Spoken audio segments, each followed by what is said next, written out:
यशायाह नबी 1 उसका first word से नीचे पढ़ते जाइए। हे स्वर्ग सुन और हे पृथ्वी कान लगा, क्योंकि यहोवा कहता है, मैंने पुत्रों को पाल पोस कर बड़ा किया, परंतु उन्होंने मेरे विरुद्ध बलवा किया है। बैल तो अपने मालिक को और गधा अपने स्वामी की चरनी को पहचानता है, पर इस्राएल नहीं पहचानता, मेरी प्रजा नहीं समझती है। इसके अंदर में बहुत बड़ा एक कॉलिंग आपको परमेश्वर दे रहा है। ये क्या है कॉलिंग? कॉलिंग क्या है? लौट आने के लिए है। लौट आने के लिए हम लौट आए। कहाँ हम लौट आए? कोई बच्चा घर से निकल के भाग जाते हैं तो पिताजी उसके इंतज़ार करते हैं लौट आने के लिए। नॉर्मली मुझे एक व्यक्ति को मालूम है, वो पिछले साल में उनका बच्चा एक दिन घर से गया था, फिर वापस नहीं आया, कभी आज तक नहीं आया। तो पता नहीं कहाँ गए। उनको वो पूछा तो बोले कि मुझे नहीं मालूम, तो मैंने बहुत खोजा, नहीं मिला है। तो वो पिताजी उसके इंतज़ार में है कि कब ये लौट के आएंगे। तो उसी तरह परमेश्वर इज़राइल के लिए ये वचन यशायाह नबी का द्वारा यहूदिया के लिए, जेरूशलेम के लिए ये बोला है। परंतु ये जो कुछ भी इज़राइल के लिए बोला है, फर्स्ट उनके लिए है, बस इतना ही है। सेकंड उसका सारा गुण और आशीष जेंडाइल्स के लिए जो कहता है, जेंडाइल्स सारे मानव जाति के लिए है। लगभग यीशु मसीह का 700 साल पहले का प्रोफेसियों में ये आता है। उसी समय में यशायाह नबी जीवित था। उस समय परमेश्वर जो अपने लोग परमेश्वर से बिगड़ गया है, परमेश्वर का नज़दीक से चला गया, वो परमेश्वर का आराधना करना छोड़ दिया, परमेश्वर का आज्ञाओं को तोड़ना शुरू कर दिया, अपनी इच्छा के अनुसार जीना शुरू कर दिया। और उन्होंने एकदम आज जो देख रहा ना, डांट पाट से जीना, शरीर में जीना और परमेश्वर का जीवित परमेश्वर को आराधना करना छोड़ दिया। इस तरह के भयानक परिस्थितियों में वो अपनी ज़िंदगी को बदल दिया। तो परमेश्वर उनको कहा लौट के मेरे पास आओ। तो उसी समय ये नबी लोगों से बात किया है वापस आने के लिए। इसलिए ये दर्द से भरे हुए एक शब्द परमेश्वर ये बोला है। यदि मैं और आप भी परमेश्वर से अलग जीवन बिता रहा है तो आज आपके लिए है ये वचन, क्योंकि आप लौट के आना परमेश्वर का उद्देश्य है। क्योंकि आप पूरा से पूरा लौट के परमेश्वर के पास आना है। वो परमेश्वर चाहता है आपका ज़िंदगी का 5 मिनट का प्रार्थना, 10 मिनट का प्रार्थना, उससे परमेश्वर खुश नहीं है ना। आज हम लोग जीवन का परेशानियों के कारण परमेश्वर को पीछे कर रहे हैं। अधिकतर लोग प्रभु को इसलिए खोज रहा है, प्रभु से आशीषों को पाना है, अनुग्रह को पाना है। इसी के कारण हम रियली परमेश्वर को बहुत कम लोग खोजते हैं। अब परमेश्वर को खोजना और परमेश्वर के एक चाहत उससे मिलने के लिए बहुत कम लोग होते हैं, बहुत कम लोग। तो आज परमेश्वर इस वचन के द्वारा हमसे यही बात करने के लिए चाहते हैं कि हम भी इज़राइल की तरह परमेश्वर के पास लौट आने के लिए परमेश्वर चाहते हैं कि ज़िंदगी में हम परमेश्वर से अलग कोई लोग परमेश्वर के पास आता है परंतु परमेश्वर से डिटैच होकर के जीवन बिताते हैं। एक ऐसा मानसिक अवस्था में लोग चले जाते हैं, वहाँ प्रार्थना कर रहा तो कर रहे हैं, आराधना हो रहा तो आराधना हो रहा है, चर्च भी जा रहा है और गीत भी गा रहा है, दान भी दे रहा है, दशमांश भी दे रहा है, आराधना उपवास भी करते हैं। एकदम एक ऑटोमेटिकली ऐसा कुछ करते जा रहा है और लेकिन कोई अनुग्रह और या शक्ति, कोई एक अनुभव नहीं है। हालेलुया। इसी रीति से हम कुछ करते करते करते करते आगे बढ़ते जा रहा है। आपके अंदर में स्पिरिचुअल ड्राइनेस फील कर रहे हैं। कई लोगों के जीवन में है, कई लोगों के जीवन में शांति नहीं है। वो यीशु मसीह का नाम तो ले रहा है परंतु शांति नहीं है। उनके परिवार में शांति नहीं है, प्रॉस्पेरिटी नहीं है, उनका पर्सनल लाइफ में खुशी नहीं, आनंद नहीं है, वो बेचैन रहता है, हर समय वो डरता है, अविश्वास से भर जा रहा है और कल के बारे में सोच करके वो बहुत भयानक अवस्था में, एक ड्राई पोजीशन में, सूखा हुआ अवस्था, आत्मिक सूखापन आपके अंदर में महसूस कर रहा है, तो उसका अर्थ यही है कि आप परमेश्वर से दूर हैं। हालेलुया। यदि आपके अंदर में स्पिरिचुअल ड्राइनेस फील करता है, ड्राइनेस, कैसे ड्राइनेस बोलता है ना, पानी बहुत देर नहीं पीते हैं कोई तो एक सूखापन महसूस करेगा, काफ़ी देर के बाद में तो बेहोश हो जाएगा पानी नहीं पीने से। वैसे ही है परमेश्वर का साथ में भी। और परमेश्वर के साथ से आपका डिटैचमेंट जब होते हैं, या फिर परमेश्वर के साथ में कभी भी अटैचमेंट नहीं हुआ है, कनेक्शन नहीं हुआ है, उनके साथ में भी होगा। और उससे ज़्यादा जो परमेश्वर के साथ में जो अटैचमेंट में था, कनेक्शन में था, वो लोग जब बिगड़ जाते हैं, उससे डिस्कनेक्ट हो जाते हैं, वो ज़्यादा भयानक होता है। क्योंकि एक समय उसके अंदर में स्रोत आता था परमेश्वर से, जीवन का स्रोत, शांति, आनंद और शक्ति, ये सारा चीज़ रुक जाते हैं और हम ऐसे एक मटेरियल टाइप का बन जाता है। हमारे अंदर में कोई गुण नहीं है परमेश्वर का, हमारे अंदर में कोई एक उमंग नहीं है, एक उदास टाइप का लाइफ चल रहा है और कोई होप नहीं है, कोई जोश नहीं है, कुछ नहीं है, हम एकदम ड्राई हो जाते हैं। यदि आपके अंदर में ऐसा फील होता है तो आज प्रभु यीशु मसीह का, परमेश्वर का आवाज़ आपके लिए यही है कि लौट आओ और परमेश्वर से टच करो। और जब तक आप परमेश्वर का पास लौट नहीं आएगा स्पिरिचुअली, आत्मिक जीवन में, वो स्रोत फिर से आपके अंदर नहीं बहेगा।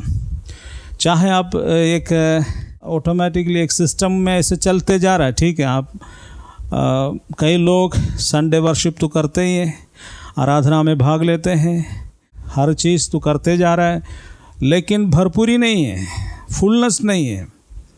फुलनेस और भरपूरी क्यों नहीं होते हैं? वहाँ पर परमेश्वर का स्रोत आपका जीवन के लिए बहना बंद हो गया है। किसी पादरी, किसी भविष्यवक्ता को पीछे जाकर के बैठने से काम नहीं बनेगा। आपको लौट के आना है। आप लौट आने से आपका जीवन में आशीष मिलेगा। आप परमेश्वर से टच होना ज़रूरी है, क्योंकि परमेश्वर कहता है कि जिसका जीवन में ड्राइनेस है, जिसका जीवन में सूखापन है, आत्मिक भूख का अनुभव हो रहा है, आप ये स्थिति जो आपका लाइफ में, आपका परिवार के अंदर, आपके वाइफ के साथ, आपके बच्चों के साथ, कई लोग बीमार हैं। देखिए, ध्यान से सुनिएगा, बीमारी के लिए प्रार्थना करना तो होता ही है, लेकिन हर दिन बीमार रहना अच्छी बात नहीं है। हालेलुया। और कई लोग उधार से क्या मतलब फाइनेंशियल टाइट में है। अब फाइनेंशियल टाइट में है तो आपका फाइनेंशियल टाइट क्यों आपके जीवन में हुआ है, इसके बारे में समझना ज़रूरी है। हालेलुया। मैं आने वाले दिनों में इसके विषय में आपको डिटेल में बताएंगे, लेकिन मैं आज आपको इतना ही बताने के लिए चाहते हैं कि फाइनेंशियल टाइट होने का कारण क्या है। क्या आप परमेश्वर के साथ में आपका फाइनेंशियल जो अर्निंग था, जो भी आपके पास फाइनेंशियली आता था, उसमें प्यूरिटी रहा है, वो पवित्रता का पैसा है, या फिर आप वो जो इनकम आपको मिला था उसमें से आप परमेश्वर के सामने चढ़ाया था क्या? और इस तरह का बहुत सा ऐसा बातें होते हैं। देखिए, आपके अंदर ऐसा फाइनेंशियल टाइट आज जो हो रहा है, देखिए स्पिरिचुअली जब हम ट्रैक में आ जाएगा, आत्मिक जीवन आपका मजबूत हो जाएगा, तो आप भौतिक जीवन में आशीषों को पाएंगे। जब आप आत्मिक जीवन में आप सही नहीं हैं, तो आप भौतिक जीवन में लॉस से लॉस में जाने का संभावना है। आपका जीवन में अनुग्रह का कमी होगा, हर बात में वो रिफ्लेक्ट करेगा। जो स्पिरिचुअल लाइफ में जो आपके अंदर में जो कमी है परमेश्वर के साथ में, वो आपका भौतिक जीवन में वो रिफ्लेक्ट करेगा। आपके परिवार में लॉस के ऊपर लॉस आ जाएगा। आप कुछ भी कमाओ, कुछ भी खाओ, खाएगा तब भी आपको लूज मोशन होते रहेगा। इसी तरह का मैं छोटा एग्जाम्पल्स बोल रहा है। तबीयत खराब है, जो पैसा था वो भी चले जाते हैं, और इस तरह के कई ऐसा आप समझ लीजिएगा। आपके हाथ में कुछ रुकेगा नहीं है, या कुछ आपके बच्चे के जीवन में, आपका पत्नी के जीवन में, पति के जीवन में आप बोले कैसे शराब है ये सब ऐसे क्यों होता है? यीशु का नाम तो ले ही रहा है, परंतु आपको बरकत ही नहीं है, आप कंप्लीटली आशीषित नहीं है। क्यों? क्योंकि आप फुल्ली परमेश्वर से स्पिरिचुअली जुड़ा हुआ नहीं है। इसका अंगीकार करना पड़ेगा ही। ठीक है, आप ताली बजा रहे, गीत गा रहा है, वो सब कर रहा है, उससे ज़्यादा फ़ायदा नहीं होता। इधर ध्यान से सुनिएगा। You have to come to the presence of the lord. आपको परमेश्वर से रियली जुड़ना है। परमेश्वर से इस्राएल क्या किया है? परमेश्वर को छोड़ दिया। इसलिए परमेश्वर बोलता है, आकाश से कह रहा है, हे आकाश सुनो, हे पृथ्वी सुनो। बेल अपने मालिक को जानते, गधा अपने स्वामी का चरनी को पहचानता है, परंतु मेरी प्रजा मुझे नहीं जानती है। और जहाँ से स्रोत आता है, जहाँ से आपका स्पिरिचुअल रिसोर्स है, आप उसको छोड़ा हुआ है। कई लोग कलीसिया को छोड़ करके दूसरा कलीसिया जा रहा है, एक पादरी को छोड़ करके दूसरा पादरी, दूसरा से तीसरा जा रहा है, और उनको कहीं पड़ता नहीं है। और रियली उनको जो बनाया है, उनको जो रियली परमेश्वर से जो उनको अनुभव में लेके आता है, एक दिन अचानक उनको छोड़ देते हैं छोटे छोटे बातों में, और वो उनके लिए फंदा बन जाएगा। रियल स्पिरिचुअल सोर्स को यदि आपनों में से कोई छोड़ दिया है, आप कोई भी ऐसा स्पिरिचुअल सोर्स को किसी रीति से आप नहीं छोड़ना है, उसके साथ में कनेक्ट रहना ज़रूरी है। यदि ऐसा है तो फिर आप इसलिए बोल रहे हैं कि अपने स्वामी का चरनी को नहीं छोड़ना, क्योंकि वहाँ से रिसोर्स आता है, वहाँ से खाना मिलता है चरनी से। बेल अपने मालिक को भी जानते हैं। तो ये जो अवस्था परमेश्वर अपने लोगों के प्रति बोलता है, और इस कारण परमेश्वर से टच नहीं होने के कारण वो भ्रष्टाचार से भर गया है, वो अंधकार के शक्तियों से भर गया है, वो अशुद्धता से भर दिया है। इसलिए 5 वर्ड में बोल रहा है, तुम निरंतर बलवा करके अब और अधिक क्यों मार खाना चाहते हो? सारा सिर से घायल है, संपूर्ण हृदय टूटा हुआ है, नख से शिक तक कुछ भी आरोग्यता नहीं, केवल चोट, कोड़ों की मार के चिन्ह और खुले गांव है, जो ना तो दबाए गए, ना बांधे गए, और ना ही तेल लगाकर नरमाए गए। मतलब पूरा जिंदगी में ये सारा प्रॉब्लम देगा। संपूर्ण हृदय टूटा हुआ है, संपूर्ण शरीर घायल हुआ है, मन में चोट है। इस तरह का मानसिक अवस्था और आत्मिक और शारीरिक अवस्था में तुम हो। उसके बाद परमेश्वर इधर बोलता है, तुम्हारे नगर जो है वो भस्म हो गया है आग से। मतलब जो नगर एक्सपेक्टेशंस था, जो नगर के अंदर से, वो नगर खत्म हो गया। तुम्हारे खेतों को परदेशी तुम्हारे सामने हड़प रहे हैं, या ऐसा वीरान है मानो इसे परदोषियों का उजाड़ हो। सियोन के पुत्री दाग की बारी की झोपड़ी के समान है, ककड़ी के खेत में पहरेदार के मचान की तरह, और गिरे हुए नगर के सदृश छोड़ दिए गए हैं। हालेलुया। तो ये सारे विपत्ति वहाँ पर इस्राएल के जीवन में परमेश्वर देख रहा था। क्योंकि क्या हुआ है, परमेश्वर से अलग होने के कारण बेल अपने मालिक को नहीं जानते हैं, गधे अपने चरणी का, स्वामी का चरणी को नहीं पहचानते हैं। वैसे ही पहचानते, ऐसे नहीं पहचानते हुए, परमेश्वर के नज़दीक नहीं आते हुए परमेश्वर से बलवा कर रहा है, अरे तू कौन होता है, हम तो मूर्तों की आराधना करेंगे। और परमेश्वर को छोड़ कर के अन्य जो परमेश्वर नहीं है, सच्चा नहीं है, जीवित नहीं है, ऐसे बातों में इन्होंने आराधना करना शुरू कर दिया जो सचमुच झूठ है, अंधकार है, और परमेश्वर के साथ में बलवा किया है। परमेश्वर का सत्य वचन को उसने तोड़ दिया है, परमेश्वर का पवित्रता का वचन को उसने तोड़ दिया। यहाँ कितना लोग हैं आराम से, कल एक व्यक्ति से बात कर रहा था, उसका बपतिस्मा हुआ है, क्या बोलता है, पिता पुत्र पवित्र आत्मा के नाम से डुबकी लेकर के बपतिस्मा हुआ, परंतु उसने जाकर के एक ऐसा अविश्वासी जिसने उद्धार नहीं हुआ है, जो अविश्वासी है, उसके साथ में रिलेशनशिप शुरू कर दिया। उसके कारण वो बर्बाद हो गया। आज का डेट में वो एक लड़की, वो उसका बपतिस्मा परमेश्वर ने दिया है यीशु मसीह के नाम से।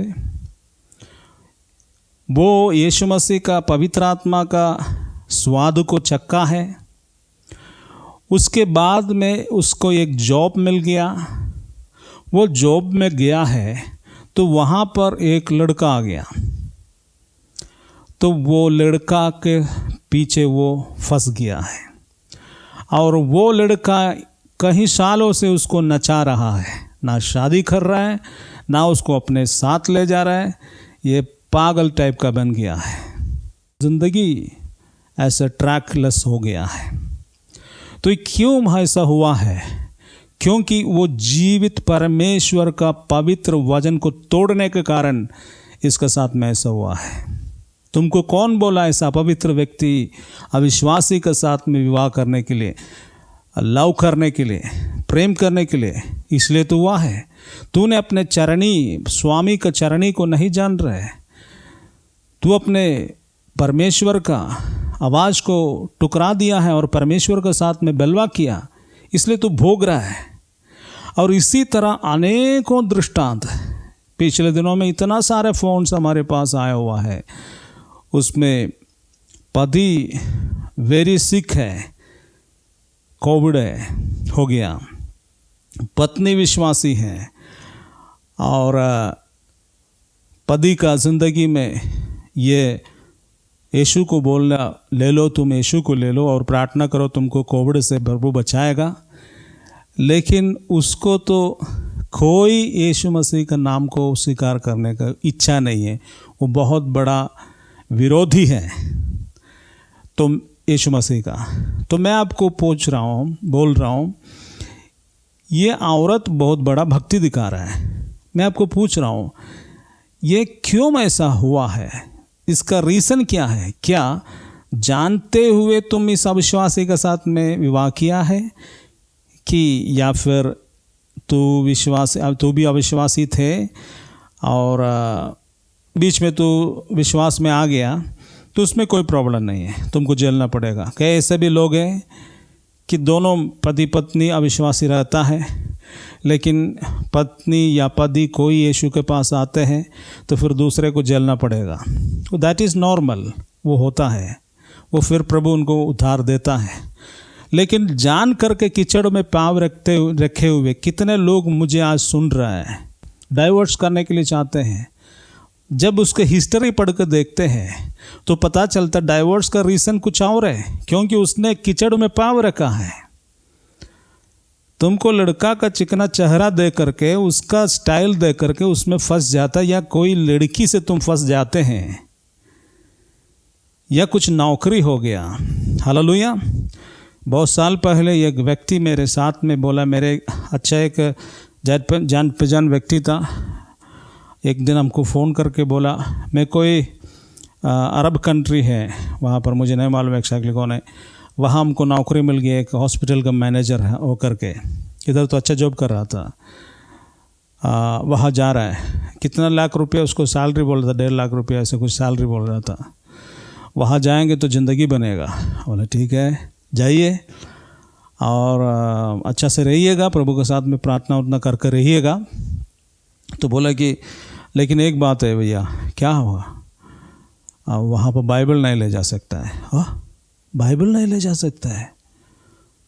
वो बाइबल उधर नहीं चलता है, बाइबल फाड़ देगा वो लोग। तुमको 1.5 लाख रुपया, इधर तुमको 50,000 रुपया मिलने से तुमको काम नहीं बन रहा ना। बाइबल फाड़ने वाला जगह तुम जाते हैं 1.5 लाख मिलेगा। तुमको तुम्हारे मन में ये विचार आ गया बाइबल फाड़ो तो फाड़ो, लेकिन हमको 1.5 लाख रुपया मिल जाए।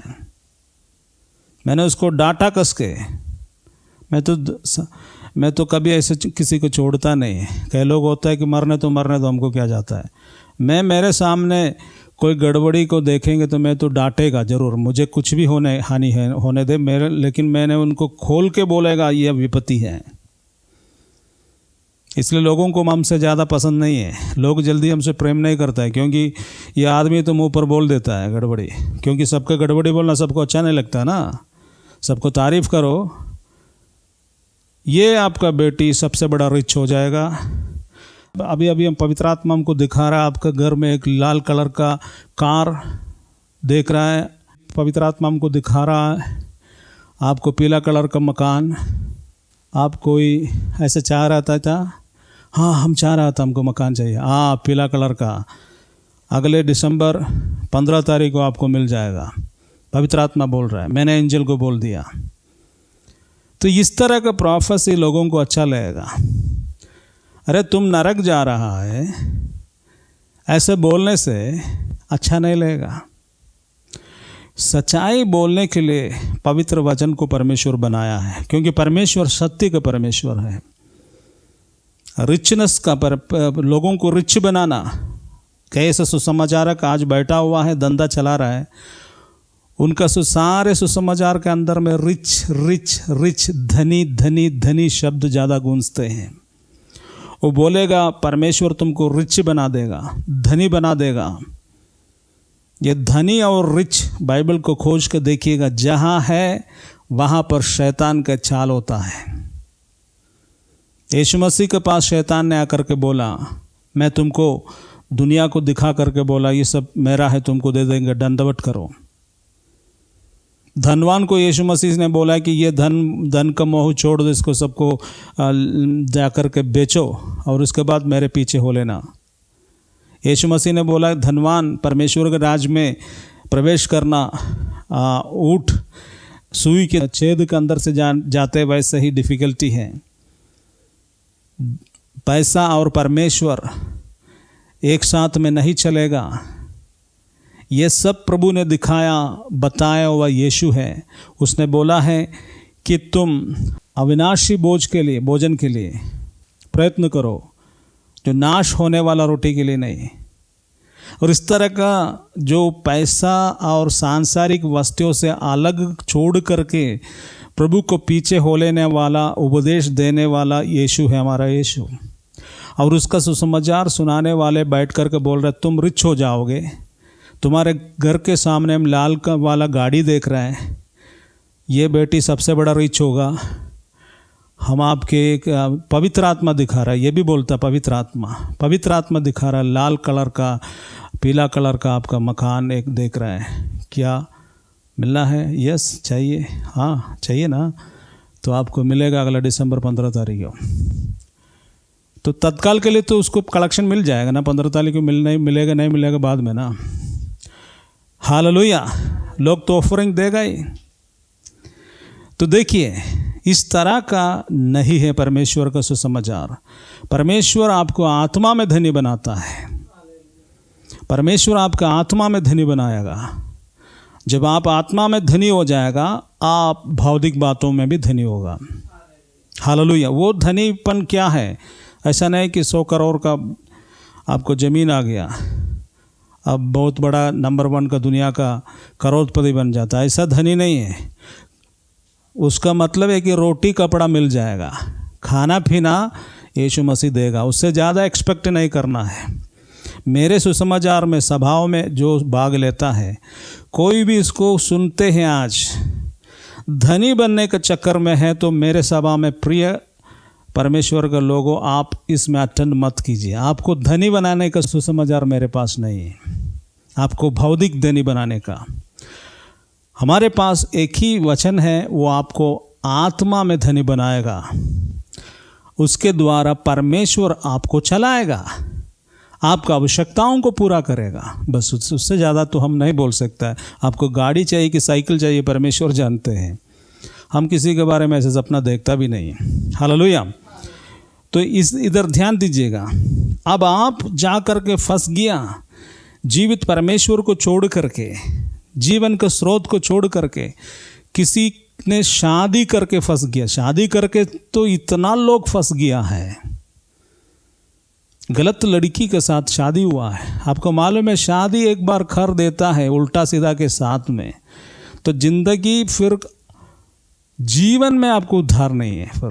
फिर तुम ऐसे नरक के अंदर में रहेगा। इसलिए शादी, तू प्रभु जीवित है जिसके अंदर में, उसी से शादी होना चाहिए जिसका उद्धार हो गया है। ऐसे लड़का लड़की के साथ में कई लोग धन के कारण शादी कर लेता है। लड़का के पास बहुत बड़ा पैसा है, अच्छा नौकरी है, लड़की था विश्वासी। अब माँ बाप सोच रहा है कि पैसा ना चाहिए जीने के लिए। अब छोड़ो ये सब, तो क्रिश्चियन है ना, क्रिश्चियन है, उसका क्रिश्चियन है, वो नहीं सोच रहा है कि वो उद्धार पाए हुए क्रिश्चियन है कि नहीं क्रिश्चियन है। उसके साथ में शादी करवा कर दे देते हैं। अब फंसा हुआ है ये सोच रहा था कि इसको तो लड़का चाहिए, लड़की तो बढ़ते जा रहा है। ज़्यादा दिन ऐसे रखेगा तो बढ़ते बढ़ते बाहर निकल जाएगा। इससे अच्छा कि इसको कहीं ना कहीं सेटलमेंट कर दे। इसी के चक्कर में किसी की गधे के साथ में पहुंचा देते हैं। और वो माँ बाप क्या देख रहा है? नोट। जिसके पास नोट ज़्यादा है, नौकरी ज़्यादा है, उसी के साथ में माँ बाप शादी करके दे देता है। लड़की भी उसी में चाल में चले जाता है। ऐसा तो ये है, यीशु मसीह दिल में चलेगा, लेकिन ये भी चलेगा। और उसके बाद शादी के बाद जब फंस जाता है, ये जो बोलता है ना, जो पदी विस्की और ब्रांडी और बियर इस तरह का चीज़ छोटा छोटा लेके आता है, थोड़ा थोड़ा पीना शुरू करता है, तो पता चलता है अरे ये पियकड़ था। उसके बाद में बैठते हुए देख रहा था कि फ़ोन कॉल आ रहा है लड़कियों का। कभी कभी मिस्टेक में इसके हाथ में पकड़, अरे ये भी इसके हाथ में है। दुनिया का एक सारा 2 नंबर का काम इसके अंदर में रहता है। माँ बाप इसका मनी दे करके इसको शादी करवाया। परिवार में अशांति है, परिवार में अशांति है। बच्चा अभी उसी तरह हॉरर पिक्चर देख रहा बैठ करके। बच्चा का काम है कि हॉरर फिल्म देखना। बच्चा का काम है कि दिन भर गेम देखना, क्योंकि कभी भी भवन में, घर के अंदर में बाइबल नहीं है, ना प्रार्थना है, कुछ भी नहीं है। बच्चा न ईश्वर को जानते हैं, न ईश्वर के वचनों को जानते हैं। उनको कोई नमूना नहीं है परिवार के अंदर। बाप और पत्नी और पति से गाली गलौज का सिवा बच्चा कुछ नहीं सुनते हैं। और इस तरह का अनुभव में वो फंस जाता है। थोड़ा दिन के बाद में पता चलेगा परिवार बर्बाद, और फिर बीमारी हो गया, कुछ हो गया, तब जा कर के यीशु मसीह को कोसता है। क्या यीशु मसीह आप चंगा कर सकता है? क्योंकि हॉस्पिटल में अभी काम नहीं चलेगा। जब हॉस्पिटल भी तिरस्कार करता है तो यीशु मसीह के पास आ जाता है।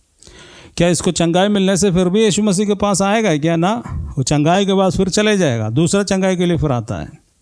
हालेलुया। देखिए, इसी रीति से लड़की और लड़का, पैसा, ये 2 चीज़ से आप सावधानी रखिएगा। मैं फिर से आपको बोलने के लिए चाहता हूँ, आप परमेश्वर को छोड़ने का सबसे बड़ा प्रॉब्लम, आप स्त्री और पुरुष के साथ में जो रिश्ता है, ये आपका पवित्र होना है। आप यदि ऐसा है तो आप बहुत कुछ यीशु के लिए कर सकता है। दूसरा, मनी मैटर, पैसा आपको कहाँ से आता है, ये बहुत बड़ा इम्पोर्टेंट चीज़ है। कई लोग को तनख्वाह मिलता है, तनख्वाह, आज तो सरकारी काम कर रहे हैं, सरकार से तनख्वाह मिलने में क्या कोई प्रॉब्लम है? क्या कोई पाप होता है? आशीष है ना वो। लेकिन कई लोगों का सरकारी तनख्वाह पाप के वो तनख्वाह को ले रहा है। क्योंकि उसने उस नौकरी पाने के लिए उसने बचपन से लेकर के उल्टा सीधा काम किया है। स्कूल गया तो कॉपी किया, एग्जामिनेशन में पास नहीं हुआ तो पास करवाया, नौकरी नहीं मिला तो घूस दिया, एज को क्लियर कर दिया, सारे नाना प्रकार का उल्टा सीधा काम करके सर्टिफिकेट बना करके घूस दे करके उसने नौकरी को कमाया है। अब नौकरी कमाया तो उसको तनख्वाह मिल रहा है, तनख्वाह से वो अपने जीविका चला रहा है, लेकिन उसके साथ साथ में जब घूस दिया तो ये भी घूस लेना शुरू कर देता है। अब इसने घूस दिया और इसने भी घूस लेता है। अब बताओ, घूस देना और घूस लेना परमेश्वर के सामने पाप है। क्यों? आप पूछिएगा क्यों ऐसा है जी? घूस के बिना तो कुछ चलता नहीं है। क्योंकि मान लीजिए एक ऑफिस में कुछ लोगों का अपॉइंटमेंट करने के लिए वैकेंसी निकल गया, 10 आदमी को अपॉइंटमेंट, ठीक है, वैकेंसी है, उसमें 100 आदमी लिख दिया है, इसका टेस्ट इंटरव्यू हो गया, इसमें से जो बेस्ट निकला है वो साइड करके रखा हुआ है। अब जो मेरिट के अनुसार, परफॉर्मेंस के अनुसार जिसको मिलना था, 10 आदमी लेना था, उसको उसने साइड करके रखा हुआ है। और उसके बाद ये इंतज़ार कर रहा कौन ज़्यादा घूस देगा हमको। और उसका तो क्या बोलता है, एजेंट लोग रहते ही हैं उसको नेटवर्क करने के लिए, और जो सबसे ज़्यादा घूस देते हैं उसको वो नौकरी देगा, उसको अपॉइंटमेंट करेगा। जो मेरिट के आधार पर जो आया उसको नौकरी नहीं है, दूसरा कोई पैसा दिया उसको नौकरी हो गया। तो ये क्या हो गया? अधिकारियों का आंखों को अंधा कर देता है पैसा। जो घूस जो है अधिकारियों का आंखों को अंधा कर देगा, और जिसको ये मौका मिलना है उस कुर्सी को उसने दूसरों को देगा। सचमुच किसको मिलना है? जो मेरिट के आधार पर आया उसी को मिलना है। उसको नहीं देते हुए पैसा जिसको दिया है उसको देता है, तो वो पैसा फिर खून का पैसा हो जाता है, अधर्म का पैसा हो जाता है। अब मान लो इसने घूस दे करके नौकरी को कमाया है। ये नौकरी से तुम जब सैलरी मिलते हैं तो वो सैलरी किसी ऑफिस से मिलना गलत नहीं है, वो तो पवित्र पैसा होता है सरकार का। लेकिन आपके हाथ में आते हैं तो आपका जो चाल चलन था, जो आपका सर्टिफिकेट से लेकर के नौकरी पाने तक जितना घूसदारी हुआ है, अगलीनेस हुआ है, भ्रष्टाचार हुआ है, उसके द्वारा आप उस कुर्सी पर बैठा हुआ है, इसलिए वो पैसा खून का पैसा होता है। वो धार्मिकता का पैसा नहीं है, वो सच्चाई का पैसा नहीं है। अब तो उसको लेकर के बड़े मकान बना दिया, बेटी को शादी करवाया, बेटे को शादी करवाया, बेटे को इंजीनियर बनाया, वो सब कर दिया होगा। वहाँ बैठ करके भी तूने घूस लेकर के बहुत बड़ा रिच हो गया होगा, परंतु वो पैसा एक दिन तुमसे लेखा लेगा। हालेलुया। एक दिन तुमसे ये पैसा लेखा लेगा, उसमें नो डाउट। इस संसार में लेगा, नहीं तो आने वाला संसार में परमेश्वर के सामने। हालेलुया।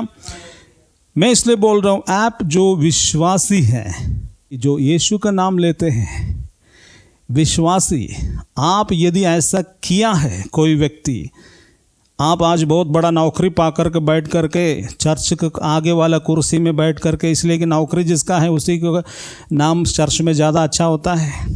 जिसके पास कोई ज़्यादा पैसा नहीं है, गरीब आदमी है, उसको तो पीछे बैठाता है। हटो तुम लोग, ब्रदर साहब, भाई जी, उसको तो वीआईपी कुर्सी, वो तो सारे आशीर्वाद और आराधना सब उसी में वो पैसा वाला करता है। जिसके पास नौकरी है, कोट है, पैंट है, कार है, तो फिर तो आप तो चर्च का सबसे बड़ा पिलर बन जाएगा। बाइक है तो उतना नहीं होता, बाइक तो आजकल साधारण हो गया। साइकिल है तो नीचे बैठाएगा। तो ध्यान से सुनिएगा।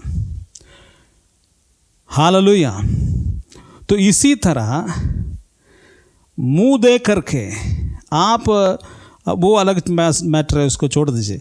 आप इसी तरह आपका दौलत के कारण लोगों ने आपको प्रशंसा करते हैं, लेकिन परमेश्वर के सामने आपका आत्मा सूखा हुआ है, मरा हुआ है, बाहर ड्रामा कर रहे हैं, परंतु भीतर से भीतर आप सूखा हुआ है।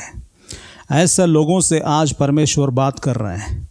ऐसा अवस्था से जो परमेश्वर का उपस्थिति से भटका हुआ किसी न किसी रीति से, सच्चा परमेश्वर का पवित्र वचन से है बोलने का समय तो बोलता है मैं यीशु मसीह का हूँ, मैं क्रिश्चियन हूँ, सब बोलता है, मेरा माँ बाप बहुत बड़ा ये है, परंपरा से मैं ईसाई हूँ, सब बोलते हैं, परंतु तेरा हाथ में खून है, तू पवित्रता से नहीं जी रहा है, इसलिए तुम्हारे जीवन में शांति नहीं है, तुम्हारे जीवन में आराम नहीं है, तू रो रहा है तो बाहर से अच्छा दिखता है, परंतु भीतर महाविपत्ति तुम्हारे अंदर में है।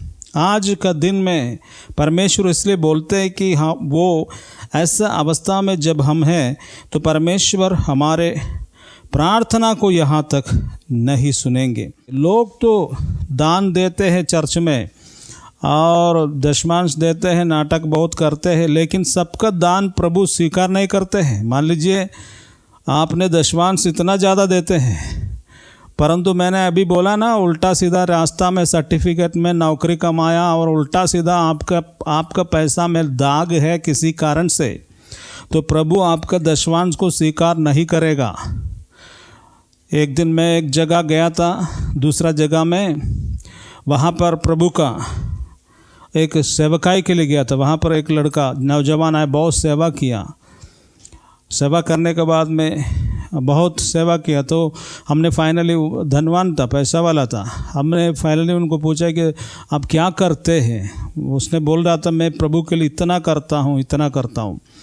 तो मैंने उनको पूछा कि आप क्या करते हैं। उसने बोला मैं एक बार में, बियर बार में काम करते हैं, मैं वहाँ पर बियर बार में काम करते हैं, शराब का। तो मैं तो अचंभा हो गई, आदमी इतना सेवा कर का प्रभु को दास को, और उसके बाद में बोल रहा मैं बियर बार में काम करते हैं, नौजवान है। मैंने उनको बोला कि सीधा बाप रे ऐसा आदमी है।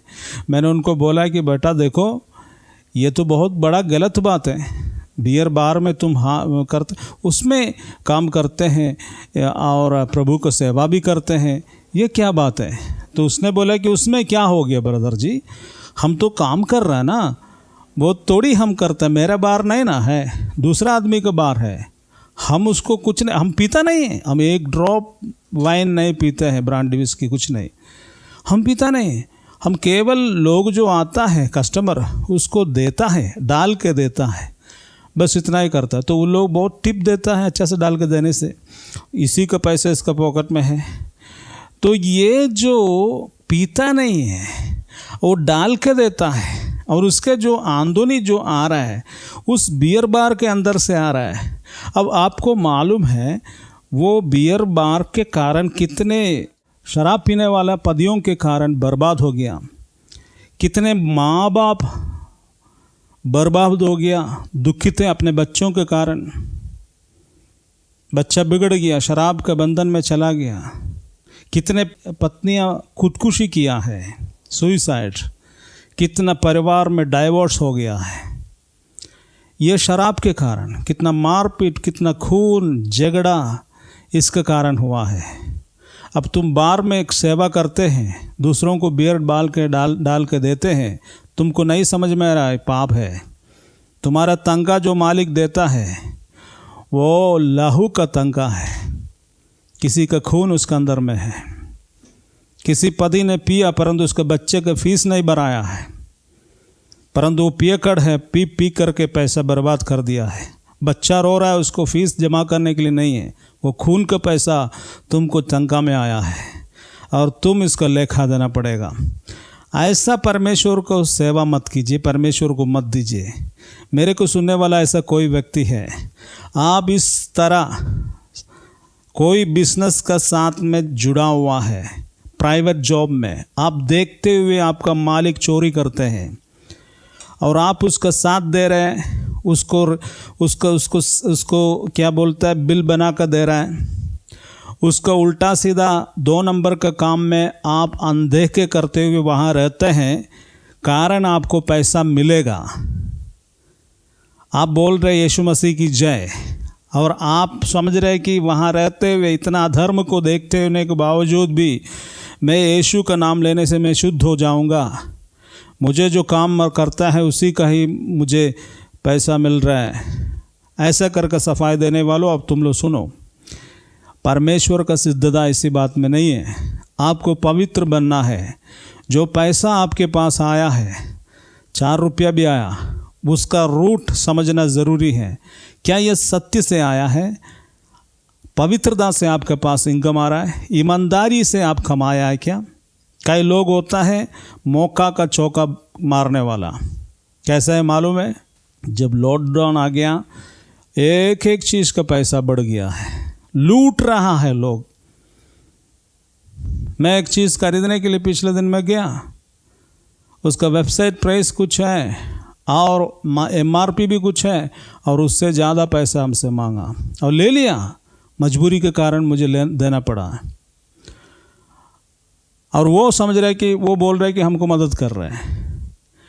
तो जो अधार्मिकता का पैसा है, वो मान लीजिए MRP रेट भी रखा हुआ है, उससे भी ज़्यादा तुम किसी को मौका का फ़ायदा उठा करके कोई सामान बेच करके होशियार बन रहा है, और उस गरीब और ईमानदार व्यक्ति का मार रहा है तुम, और उस पैसा का ले करके तुम अपने बच्चों को टॉफ़ी खिला करके खरीद करके दे रहा है, तो तुम्हारे बच्चा उसको खाने से क्या आशीष उस बच्चे को मिलेगा तेरे कारण?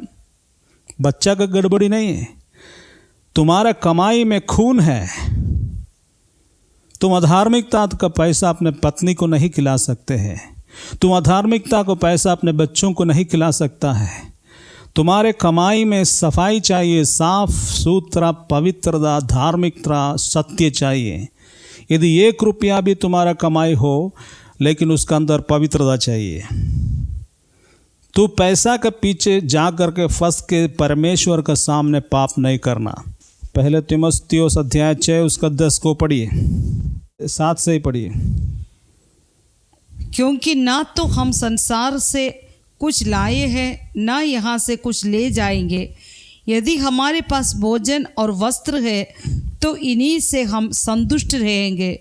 परंतु जो धनवान होना चाहते हैं वे प्रलोभन, फंदे में और अनेक मूर्खतापूर्ण और हानिकारक लालसाओं में पड़ जाते हैं, जो मनुष्य को पतन तथा विनाश के गर्त में गिरा देती है। क्योंकि धन का लोभ सब प्रकार की बुराइयों का जड़ है। कुछ लोगों ने इसकी लालसा में विश्वास से भटककर अपने आप को अनेक दुखों से छलनी बना डाला है। हालेलुया।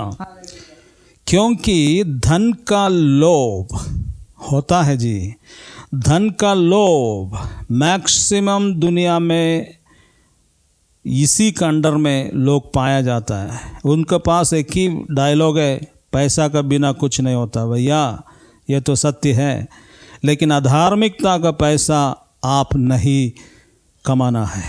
सत्य का पैसा आपका जीवन में होना है। जिस पैसा को आप लेन देन करते हैं उसमें प्यूरिटी चाहिए। हालेलुया। आप बोल रहे कि आप परमेश्वर के भंडार में डाल रहे हैं, परंतु तू सरकार के सामने तो पाप कर रहे है। यदि तू सरकार के सामने पाप करते हैं तो सबसे बड़ा धार्मिकता करते हैं। देखिए रोमियो को पत्री अध्याय 13 अध्याय पहले से पढ़ के आइए। प्रत्येक व्यक्ति राज्य के अधिकारियों के अधीन रहे, क्योंकि कोई अधिकार ऐसा नहीं जो परमेश्वर की ओर से ना हो, और जो है वे परमेश्वर के द्वारा ठहराए हुए हैं। इसलिए जो अधिकार का सामना करता है अपने परमेश्वर की विधि का विरोध किया है। हालेलुया। तो उसके नीचे आप पढ़ लीजिएगा रोमियो 13 में ये सरकार के अधिकारियों के विषय में बोल रहे हैं। अब तो राजा का स्थिति नहीं ना, अब डेमोक्रेटिक कंट्री है, हो गया सारे देश में। तो आप जो पॉलिटिकल पार्टी जो लीडरशिप में है उसको आप जो भी सरकार है, सरकार जो भी सरकार है, सरकार के कानून को आप नहीं तोड़ सकता है, उनको विधियों को नहीं तोड़ सकता है, उसको आपको पूरा करना है। आपको कोई, ये मैं नहीं बोल रहा हूँ, परमेश्वर का वचन है, कोई भी पार्टी सरकार में रहे उससे मतलब नहीं है। आप अधिकारियों के सामने आप पवित्रता के साथ में जीना है। ये प्रभु का वचन है।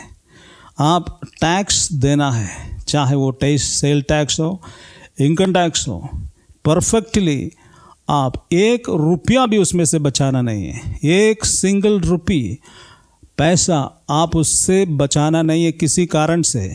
आप सीधा परमेश्वर सरकार को देना है।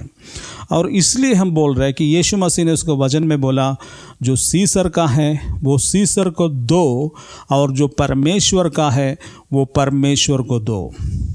बहुत साल पहले एक आदमी को हम जानते हैं, हमारे सेवकाई में ही कभी कभी दशमांश डालते थे, एक नौजवान, और उसने कभी भी अपने दूर देश में रहने वाला माँ को, उनको माँ का 1 रुपया नहीं देता था।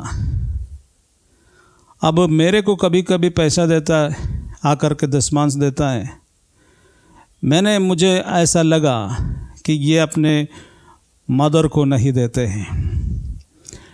मैंने उनको मतलब बुला करके बोला, क्या आप अपने मदर को देता है कुछ? बोला कि नहीं, मेरा भाई है वो देख लेगा माँ को, उसके पास है बहुत।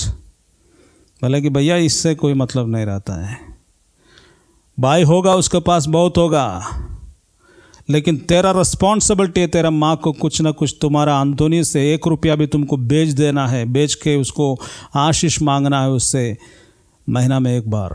तुम्हारा तनख्वाह जताता है तो परमेश्वर को भी देना है, जो आपका अधीनता में, जो आपका जो उत्तरदायित्व जिसके साथ में है उसको आपको देना है, प्लस सरकार को भी देना है।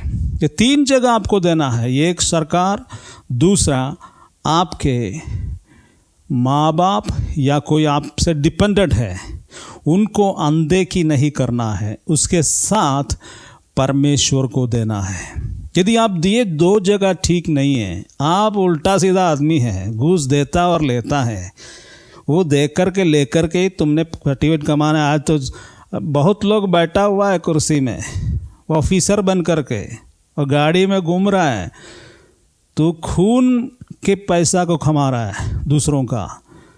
ज़्यादा शाइन नहीं करना है। तुम किस रूट से इस कुर्सी में आया तू जानते है ना, तुम जानते हैं तो कैसे इस अवस्था में आया, तुम्हारे हाथ में कितना पाप है तुम जानते हैं।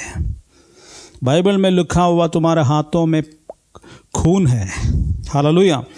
इसलिए तुम्हारे बलियों को परमेश्वर स्वीकार नहीं करेंगे। 11 से जल्दी से पढ़िए, 11 वाक्य से। यहोवा कहता है, यशायाह नबी का ग्रंथ अध्याय 1 उसका 11 वाक्य से हम लोग नीचे पढ़ रहे हैं। यहोवा कहता है, तुम्हारे बहुत से बलिदान मेरे किस काम के हैं? मैं मेढ़ों के होमबलियों तथा पाले हुए पशुओं की चर्बी से अखा गया हूँ।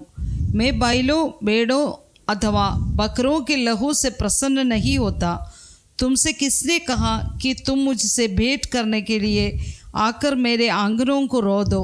अब से अपनी व्यर्थ भेंटें लाना छोड़ दो। अब से अपनी व्यर्थ भेंटें लाना छोड़ दो। प्रभु परमेश्वर बोल रहे हैं कि तुम्हारा भेंट जो है ना व्यर्थ है। परमेश्वर स्वीकार नहीं करता ऐसे व्यक्ति का भेंट को। नीचे पढ़िए। उनके धूप से मुझे घृणा है। उनके धूप से, तुम मोमबत्ती जलाओ, अगरबत्ती जलाओ, वो करो, ये करो, तुम्हारे कुछ नहीं परमेश्वर सुनेगा। मैं नए चांद और विश्राम दिन पर सभाओं का आयोजन, हाँ अधर्म के साथ विशेष सभा का आयोजन सह नहीं सकता। यस, परमेश्वर बोलता है तुम सभाओं में अटेंड करना या तुम सभाओं को ऑर्गेनाइज करना, ये दोनों चीज़ में परमेश्वर प्रसन्न नहीं करता है।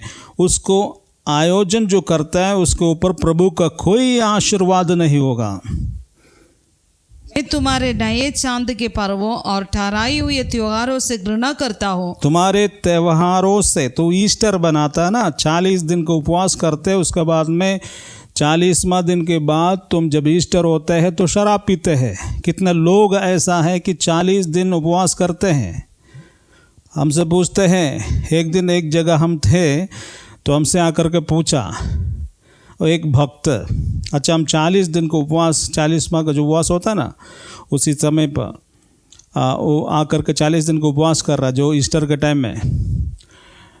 हम लोग से पूछा, हमारे साथ में एक और भी भाई था परमेश्वर का दास, उनसे पूछ रहा था कि बहुत भक्ति से, भैया हम ये 40 दिन का उपवास जो होता है ना यीशु मसीह का, उस समय हम लोग सोयाबीन खा सकता है क्या? Very hi fi question. Soybean, हम लोग सोयाबीन तो वेजिटेबल है नहीं, उसका अंदर में एक मीट का स्मेल आता है। अच्छा, इतना हाई फाई उपवास, लेकिन यही आदमी 40 दिन के बाद बैठ करके आराम से 3x रम करते हैं, मजा लेते हैं, क्योंकि 40 दिन के उपवास में इतना ना टायर्ड हो गया है, उसका टायर्डनेस से थोड़ा आराम मिलने के लिए थोड़ा पीता है, थोड़ा रिलैक्सेशन मिले और काम में फिर जुड़ जाए। क्रिसमस में तो यीशु मसीह के जन्मदिन है, बेटा का भी जन्मदिन में मारते हैं विस्की, और यीशु मसीह का भी जन्मदिन में मारते हैं विस्की।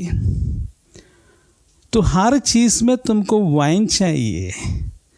तो यहाँ पर परमेश्वर इसलिए बोलते हैं कि तुम्हारे कोई ऐसा सभा पर्व, तुम पर्व मनाते हो, इतना बड़का स्टार डालते हो, वो रखते हैं, ये रखते हैं, सांता क्लॉस रखते हैं, वो क्लॉस रखते हैं, सब अच्छा है, लेकिन उसके बाद यीशु मसीह को धन्यवाद देकर घुटना टेक करके उसके सामने अपने ज़िंदगी को पवित्र करता है क्या?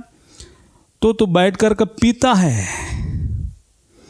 और इस समय सोचना है, समझना है। इधर बोलता कोई ऐसा पर्व जो ऐसा व्यक्ति है जो परमेश्वर के साथ में नहीं है, उनको परमेश्वर स्वीकार नहीं करता है। त्योहारों से गिरना करता हूँ, परमेश्वर बोलता है, ऐसे त्यौहार बनाने वाला, ऐसे त्यौहार से गिरना करते हैं, वे मेरे लिए बोझ बन गया है। कौन? ऐसा जो त्यौहार में पवित्रता नहीं, मैं उनको सहत उब गया हूँ। 15 पढ़िए तो। अतः जब तुम अपने हाथ फैलाओगे तो मैं अपनी दृष्टि तुमसे छिपा लूँगा। हाँ, चाहे तुम कितनी भी प्रार्थना क्यों न करो, मैं नहीं सुनूंगा। तुम्हारे हाथ खून से सने। ये बहुत सबसे डेंजरस है, ध्यान से सुनिएगा। जब तुम अपने हाथ फैलाओगे, हाथ कब फैलाते हैं? मुश्किल घड़ी में। परमेश्वर, कोरोना आ गया, बीमारी पकड़ लिया, बच्चों का पढ़ाई बंद हो गया, बिजनेस नहीं चल रहा है, नौकरी चला गया, बचाइए ना। उस समय जब आप हाथ फैलाएंगे, प्रभु आपके और ध्यान नहीं देगा, आपका प्रार्थना वो सुनेगा नहीं, अनसुनी करेगा। ऐसा व्यक्ति का ज़िंदगी में जब आप मुश्किल में प्रार्थना करेंगे तो परमेश्वर आपको नहीं सुनेगा, ऐसा लिखा हुआ। क्या? फिर से एक बार पढ़िए। अतः जब तुम अपने हाथ फैलाओगे तो मैं अपनी दृष्टि तुमसे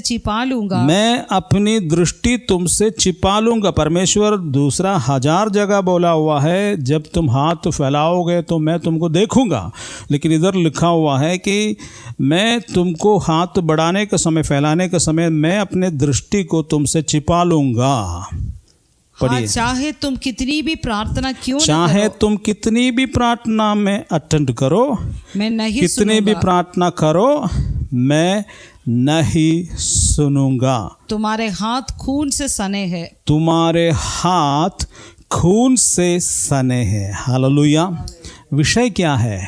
तुम्हारा प्रार्थना नहीं सुनेंगे, तुम्हारे आवाज़ नहीं सुनेंगे।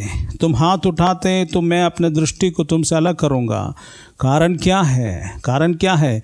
तुम्हारे हाथों में खून सना हुआ है। अधार्मिकता का काम तुम्हारे हाथ ने किया है। धार्मिकता और सच्चाई और पवित्रता नहीं है तेरे हाथ में। इसलिए जब कभी लोग फाइनेंशियल क्राइसिस के लिए प्रार्थना करते हैं तो पादरी साहब का दम का विषय नहीं है। ऐसे तो झूठे अभिषिक्त बैठ करके सबको इनाम देता है, वो तो झूठा लोग हैं, वो तो सबको आशीष देगा, आपका बैकग्राउंड वो पूछेगा नहीं, वो तो आशीष देते रहेगा। उसका विषय में नहीं बोल रहा। जो सच्चा परमेश्वर से जो परमानेंट आशीष और का आपका अनंत जीवन के लिए जो आशीष होता है, केवल इस संसार के लिए नहीं, वो आपको अनंत जीवन तक ले जाएगा, हमेशा के लिए रहेगा।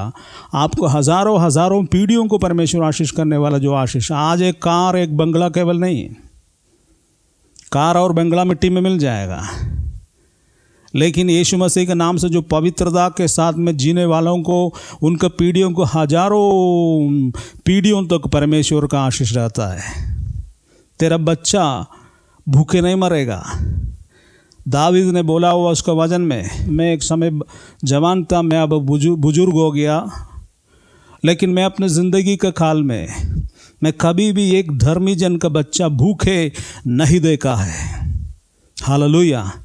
भैया, आपके पास कितना LIC है, आपके पास कितना इन्वेस्टमेंट है, आप गवर्नमेंट नौकरी करते कि नहीं करते, इससे मतलब नहीं रहता है। आप यदि पवित्र है, धर्मी है, तो आपका बच्चा जिएगा, उसको कोई महामारी नहीं आएगा, उसको ऊपर कोई विपत्ति नहीं आएगा, वो परमेश्वर का छत्र छाया में सुरक्षित रहेगा। इसके पीछे का रहस्य आपका प्रार्थना का दम नहीं है, आपको उपवास का दम नहीं है, बट योर होलीनेस, आपका पवित्र जीवन का आधार पर परमेश्वर आशीष देगा। यदि आप अपने आप को शुद्ध करोगे, यदि आप अपने आप को पवित्र करोगे, आपका जीवन का सारे आचरण को पवित्र करोगे, तो आपको परमेश्वर आशीष करेगा।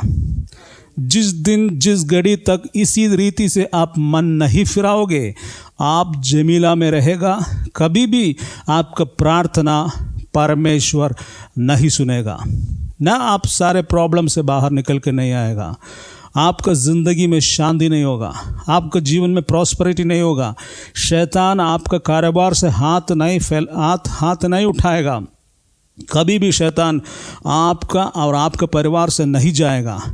एक जगह से आप किसी से प्रार्थना करके छुड़ाएगा, लेकिन दूसरा जगह वो अपने हस्ती बना देगा।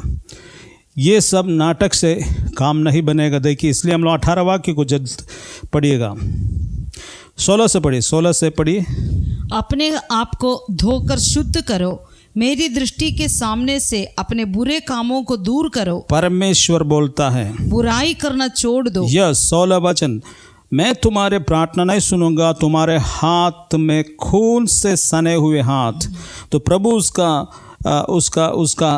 उत्तर दे रहा है कि आपको क्या करना है। अभी उसका उत्तर में बोल रहा है, अपने आप को शुद्ध करो, मेरी दृष्टि के सामने से अपने बुरे कामों को दूर करो, बुराई करना छोड़ दो, भलाई करना सीखो, भलाई करना सीखो, न्याय की खोज करो, न्याय की खोज करो, निर्दय को सुधारो, निर्दय को सुधारो, अनाथ का न्याय चुकाओ, अनाथ को न्याय चुकाओ, विधवा का मुकदमा लड़ो, विधवा का मुकदमा लड़ो। Hallelujah, hallelujah. जिस वक्त मेरे को कुछ सर्टिफिकेट गवर्नमेंट का निकालने के लिए जाने का अवसर होता है, तो मुझे घूस का बिना तो कोई बातें नहीं सुनता है, तो इसलिए कई ऐसे सर्टिफिकेट मैंने छोड़ दिया अपने बच्चों के एग्जाम लाइसेंस के लिए भी मैंने, क्योंकि सीधा रास्ता में मिलना बहुत मुश्किल है। हम तो हमारे हाथ से तो घूस हम नहीं दिया है आज तक किसी को, ना हम दे सकता है। उससे अच्छा कि हम कोई काम नहीं करेंगे नहीं, मुझे नहीं चाहिए घूस के द्वारा कुछ भी, ऐसा नहीं हासिल करना है। हालेलुया। तो आज मैं आपको बोल रहा हूँ, परमेश्वर बोलता अपने आप को शुद्ध करो, आपके पत्नी को नहीं। कई सब पत्नी लोग बैठ कर के प्रार्थना कर, पति को छुड़ाइए। अरे तू पहले छुटकारा पाओ, उसके बाद पति के बारे में सोचो। कई ऐसे बच्चे, माँ बाप बैठ कर के बोलते हैं, बच्चे बेटा सुधर जाए, बेटी सुधर जाए। अरे तू सुधर जाओ, अपने बेटी भी सुधर जाएगा, बेटा भी सुधर जाएगा। प्रभु क्या बोलता है, तुम्हारे परिवार शुद्ध होना नहीं बोल रहा है, तुम्हारा हस्बैंड शुद्ध होना नहीं बोल रहा है, तू अपने आप को पवित्र करो। तू पवित्र करो तो तेरा परमेश्वर तुम्हारे साथ में चलना शुरू करेगा। अपने बुरे कामों को दूर करो, बुराई करना छोड़ दो। जो बुराई है उसको करना छोड़ दो, भलाई करना सीखो, ट्राई करो, प्रैक्टिस करो भलाई के लिए। ये एक प्रैक्टिस है। न्याय की खोज करो। अच्छा, हम गए तो वहाँ पर कुछ नहीं देखा, फिर तो मजबूरी का कारण हमको करना पड़ा। ऐसा नहीं होता है। न्याय कहीं ना कहीं छुपा हुआ है, न्याय को खोजो, और तुमको कहीं ना कहीं मिला नहीं तो तुम उल्टा सीधा कर दिया, ऐसा नहीं हो सकता। परमेश्वर के राज में है, तुमको न्याय करना ही पड़ेगा, न्याय के साथ में चलना पड़ेगा। हाँ, निर्दय को सुधारो, अनाथ का न्याय चुका। 18 वचन को पढ़िए। यहोवा कहता है, आओ हम आपस में वाद विवाद करें। तुम्हारे पाप चाहे लाल रंग के हो तो भी वे हिम के समान श्वेत हो जाएंगे, चाहे वे किरमिजी लाल ही क्यों ना हो वे ऊन के समान उजले हो जाएंगे। यदि तुम मेरी मानकर आज्ञाकारी हो तो तुम देश की उत्तम उत्तम वस्तुएं खाने पाओगे, परंतु यदि तुम न मानो और बलवा करो तो तुम तलवार से नाश किए जाओगे। निश्चय यहोवा का यही वचन है। Yes, hallelujah. 18 वाक्य इसका कंक्लूजन है आज का सुसमाचार सभा का। ध्यान से सुनिएगा। ये सारे बातों को सुनने के बाद सबसे आखिरी में आपको क्या करना है? यहोवा इसलिए आज कहता है। किससे कहता है? आपसे कहता है, आओ हम आपस में वाद विवाद करें। प्रभु बोलता है कि आ जाओ, तुम्हारा प्रॉब्लम बोलो, हम भी आप अपने से बोलेंगे, तुमसे बात करेंगे। तुम्हारे पाप चाहे लाल रंग के हो, इतना बड़ा पाप के विषय में अभी बोला है। तुम्हारे हाथ में खून है, लाल रंग के क्यों ना हो, प्रभु बोलता है क्या है? आ जाओ, तो भी वे हिम के समान श्वेत हो जाएंगे। कोई बात नहीं, तुमने अपने मजबूरी में, शैतान के चालाकी में अनर्थ काम कर दिया है, पाप कर दिया है, तो परमेश्वर क्या बोल रहा है? कोई बात नहीं, परंतु लौट के तो आ जाओ, लौट के आ जाओ मेरे पास और मुझसे वाद विवाद करो, और मैं तुम्हारे पाप लाल रंग का क्यों ना हो, मैं उसको श्वेत, ऊन के तरह श्वेत बनाऊंगा। चाहे वे कर्मीज की लाल ही क्यों ना हो, वे ऊन के समान उज्जले हो जाएंगे। हालेलुया। ऐसा कठिन पाप क्यों ना हो, परमेश्वर बोलता है मैं उसको पवित्र करूंगा, तुम्हारे पापों को तुम्हारे अंदर से शुद्ध करूंगा। 19 में बोलते, यदि तुम, इस वचन को, यदि तुम मेरी मानकर आज्ञाकारी हो तो तुम देश की उत्तम उत्तम वस्तुएं खाने पाओगे। प्रिय भाई बहन, आज सुनने वाले, आज हमारे सारे सिस्टम गड़बड़ में चल रहे हैं। इकोनॉमिकली सब कुछ, सारे बातों में सबका खराब समय चल रहे हैं। तो परमेश्वर क्या बोलते हैं? ये वचन आज का डेट में हम उस रीति से ग्रहण करना है कि आज का दिन आप अपने आप को शुद्ध कीजिएगा। प्रार्थना निवेदन बाद में दीजिए, शुद्ध करना शुरू कीजिए। प्रार्थना निवेदन का कोई ज़रूरत नहीं है। आप जब शुद्ध करोगे आपका सारा प्रार्थना पूरा हो जाएगा। आप हमसे प्रार्थना मांगोगे तो हम तो ज़रूर प्रार्थना करेंगे, परंतु उससे काम नहीं बनेगा, आपको पूर्णता नहीं मिलेगा। आप अपने आप को शुद्ध करने से आप बने रहेंगे देश में। हालेलुया। इसके अंदर में बोलता है कि तुम मेरी मान कर आज्ञाकारी हो तो तुम देश की उत्तम उत्तम वस्तुएं खाने पाओगे। मान लीजिए देश में पूरा अकाल भी पड़े, दिक्कत भी हो जाए, लेकिन परमेश्वर जीवित है, वो आपको संभालेगा। परंतु यदि तुम ना मानो, ये भी बोला हुआ नेगेटिव शब्द है, परंतु यदि तुम ना मानो और बलवा करो। अब इतना बलवा तो कर दिया है, परमेश्वर को गाली दिया, अब आगे भी बलवा मत करा, क्योंकि प्रभु बोलते यदि और आगे भी तुम मेरे बात को नहीं मानते, मेरे डायरेक्शन नहीं लेते हैं, मेरे चेतावनी नहीं सुनता, एक्सेप्ट नहीं करते और बलवा करते जाओ, तो तुम तलवार से नाश किए जाओगे। निश्चय यहोवा का यही वचन है। कौन सी तलवार? विपत्ति, महामारी हो सकता है, आर्थिक समस्या हो सकता है, दुख और तकलीफ, मुझे नहीं मालूम है कौन सी तलवार है ये। एनी हाउ ये डेंजरस है। परमेश्वर आज आपको बोल रहा हूँ, इसलिए आप वापस आ जाए और प्रभु के सामने अपने रिश्ता को सही करें। जोशुआ चैप्टर 3 वर्स 5 में बोला हुआ है, अपने आप को पवित्र करो तो कल तुम परमेश्वर का अद्भुत को देखोगे। हालेलुया। फिर से एक बार इस गीत को गाएंगे मैं, उसके बाद में आखिरी प्रार्थना में जाएंगे। परमेश्वर इस वचनों के द्वारा निश्चय आज आपको आशीष किया है, इसमें कोई डाउट नहीं है। हालेलुया।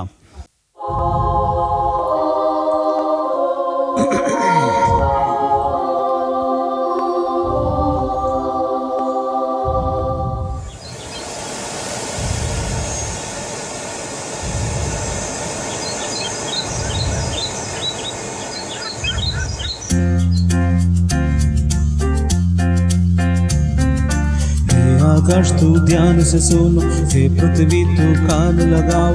बैल अपने मालिक को जानता, गदही अपने स्वामी को पहचानता। मेरी प्रजा मुझे नहीं जानती,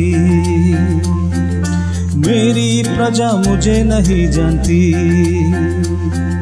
हे आकाश तू ध्यान से सुनो, हे पृथ्वी तू कान लगाओ। बैल अपने मालिक को जानता, गदही अपने स्वामी को पहचानता। मेरी प्रजा मुझे नहीं जानती, मेरी प्रजा मुझे नहीं जानती। मैंने पुत्रों को पालन पोषण किया, उन्होंने मेरे विरुद्ध बलवा किया। मुझसे तू वाद विवाद कर और लौटाओ, तेरे सब पापों को मैं धो डालूंगा। इनके समान तू स्वेद हो जाएंगे। लौटाओ तू मेरे पास, फिर से मैं तुमको अपनाऊंगा। परमेश्वर कहता है, मैंने पुत्रों को पालन पोषण किया, उन्होंने मेरे विरुद्ध बलवा किया। चाहत है तो मेरे पास आ जा, मुझसे तू वाद विवाद कर लो अभी। तेरे सब पापों को मैं धो डालूंगा, इनके समान तू श्वेत हो जाएंगे। तेरे सब पापों को मैं धो डालूंगा, इनके समान तू श्वेत हो जाएंगे। लौटा जा तू मेरे पास, फिर से मैं अपनाऊंगा। हे आकाश तू ध्यान से सुन, हे पृथ्वी तू कान लगाओ। बैल अपने मालिक को जानता, गदही अपने स्वामी को पहचानता। मेरी प्रजा मुझे नहीं जानती, मेरी प्रजा मुझे नहीं जानती। जीवन जल के स्रोत को तूने छोड़ दिया, टूटे हुए होज बना दिया, जिसमें पानी में तूने 2 गुना किया है। पहला सब प्रेम को छोड़ दिया, परमेश्वर से दूर हो गया। लौट आ जाओ तू मेरे पास, फिर से मैं तुमको अपनाऊंगा। लौट आ जाओ। जीवन जल के सोते को त्याग दिया, टूटे हुए होज तू बना लिया। जिनमें पानी नहीं टिक सकता, तूने मेरे विरुद्ध 2 गुना किया। पहला सा प्रेम को तूने छोड़ दिया। याद करो कि कहाँ से तूने गिरा। पहला सा प्रेम को तूने छोड़ दिया। याद करो कि कहाँ से तूने गिरा। लौटा जा तू मेरे पास, फिर से मैं अपनाऊंगा। हे आकाश तू ध्यान से सुनो, हे पृथ्वी तू कान लगाओ। बैल अपने मालिक को जानता, गदही अपने स्वामी को पहचानता। मेरी प्रजा मुझे नहीं जानती, मेरी प्रजा मुझे नहीं जानती। हे आकाश तू ध्यान से सुनो, हे पृथ्वी तू कान लगाओ। बैल अपनी मालिक को जानती, गदही अपनी स्वामी को पहचानता। मेरी प्रजा मुझे नहीं जानती, मेरी प्रजा मुझे नहीं जानती। Hallelujah, hallelujah. आइए हम आखिरी प्रार्थना के लिए तैयार हो जाएंगे। आंखों को बंद करें। पिता परमेश्वर, आज का ये सुंदर वचन के लिए हम आपको धन्यवाद देते हैं। ये वचन हमारे जीवन का सबसे अंदर में चले जाएं। प्रभु जी धन्यवाद तेरे वचन के लिए। तो मुझ पर दया करे, मेरे पापों को क्षमा करे। यस, ये व्यक्ति मैं ही हूं, मैं ही ये व्यक्ति हूं परमेश्वर जो तुमको छोड़ दिया है। मैं ही वो व्यक्ति हूं तुमको छोड़ करके दूर भाग गया है। तेरे सच्चाई से, तेरे धार्मिकता से, तेरे न्याय से, तेरे पवित्रता से मैं भाग गया। और इस कारण मैं असाध्य रोग से ग्रस्त है। मेरे जीवन में शांति नहीं है। मेरे नगर मेरे सामने आग में जल गया है। मेरे संपत्ति विनाश में चला गया है। मेरे एक्सपेक्टेशन, मेरा कमाई सब हमारा हाथ से चला गया और मेरे हाथ में खून है। मैं अपवित्रता के साथ तेरे प्रभु को बनाया है। मैं अपवित्रता के साथ में तुझे पुकारा है। तेरे सामने मैंने हाथों को फैलाया तो मेरे हाथ में खून था। परमेश्वर, मेरे हाथ में खून था। मेरे जिंदगी में अधार्मिकता का दाग है। परमेश्वर, मेरे जीवन में अधार्मिकता का दाग है। तूने मेरे बेटों को नहीं स्वीकार किया। तूने मेरे प्रार्थना को नहीं स्वीकार किया। तू अपने दृष्टि को मुझसे अलग कर दिया है ताकि मेरे जिंदगी में पाप पाप पाप से भरा हुआ है। इसलिए आज तेरे इस वचन मेरे जीवन में प्रभु छुटकारा दे। इस वचन के द्वारा मैं अपने जीवन को परिवर्तन में लाने के लिए चाहता हूं। परमेश्वर, तो यशायाह चैप्टर 1:16 में कहा, इसलिए अपने आप को शुद्ध करो, अपने आप को पवित्र करो, अपने आप को शुद्ध करो, तो मैं तुमको स्वीकार करूंगा। प्रभु जी, तू बोला कि आओ वाद विवाद करते हैं, यदि तुम्हारे पाप लाल रंग का क्यों ना हो और वो श्वेत सफेद हो जाएगा। तूने मुझसे आज इस वचन से वादा किया है, तू मेरे पापों को क्षमा करेंगे, तू मेरे पापों से मुझे शुद्ध करेंगे और तू मुझे पवित्र करेंगे। प्रभु परमेश्वर, इसलिए आज मैं अपने दोनों हाथों को फैलाता हूँ, अपने हृदय को तेरे सामने खोलता हूँ और मैं अपने पापों को मान लेता हूँ। मैंने पाप किया है। मैं धार्मिकता, भ्रष्टाचार में और अपवित्र काम किया है जो तेरे सामने शोभा नहीं देता है। तेरे वचन के विरुद्ध मैंने दौड़ा। मैं असंख्य रोग से ग्रसित है। मेरे शरीर का अंग में पाप है। मेरे मन और आत्मा, सोच विचार और भावनाओं में पाप से मैं कलंकित हो गया। मुझ पर दया करे, मुझ पर दया करे, मुझ पर दया करे, मुझ पर दया करे। मेरे पापों को क्षमा करे यीशु, मेरे पापों को क्षमा करे और तेरे पवित्र लहू से मुझे शुद्ध करे। तेरे वचन में जैसे आज कहा है उसके अनुसार मुझे श्वेत बना दीजिए। मेरे मन को शुद्ध करे, मेरे आत्मा, मेरे सोच और विचारों और भावनाओं, अंतकरण, मेरे इंद्रियों को, मेरी आत्मा को तो शुद्ध करे। प्रभु यीशु, अपने लहू से मुझे पवित्र करे। गम से भरे ये जिंदगी, घबरा गए जिंदगी से। गम से भरे ये जिंदगी, घबरा गए जिंदगी से।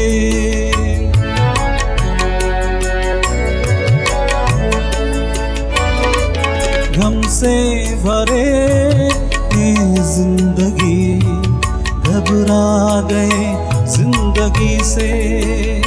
पास आओ, मैं तुम्हें एक नया मन देता हूँ। पास आओ, मैं तुम्हें एक नया मन देता हूँ, देता हूँ, देता हूँ। धीमी, एक धीमी आवाज आ रही है शूली से, शूली से, शूली से। धीमी, एक धीमी आवाज शूली से शूली से शूली से।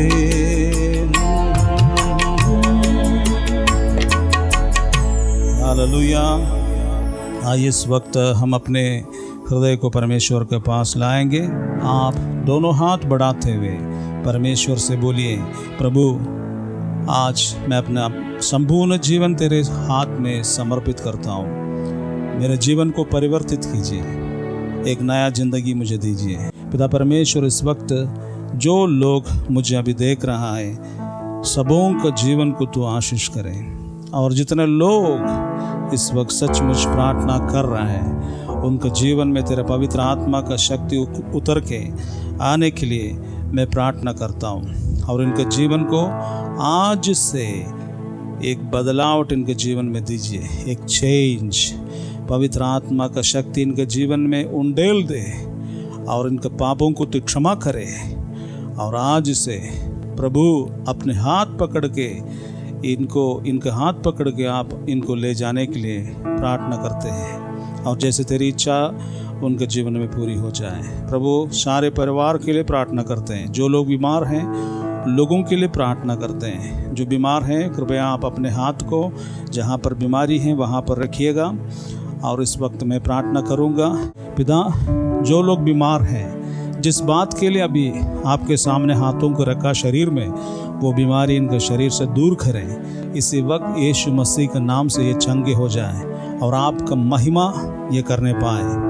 पिता परमेश्वर, जो आर्थिक समस्या, संकट, पारिवारिक समस्या में ग्रसित हैं, आज शांति की तलाश में, प्रभु इन परिवारों को तो आशीष करें, इनके कारोबार को आशीष करें, आने वाला जीवनों को आशीष करें। और जितने लोग आज इसमें शामिल हुआ है, सबों को परिवार को ऊपर, पर्सन्स को ऊपर आपका लहू का मोहर मार दीजिए। दुष्ट आत्माओं से इनको बचाइए।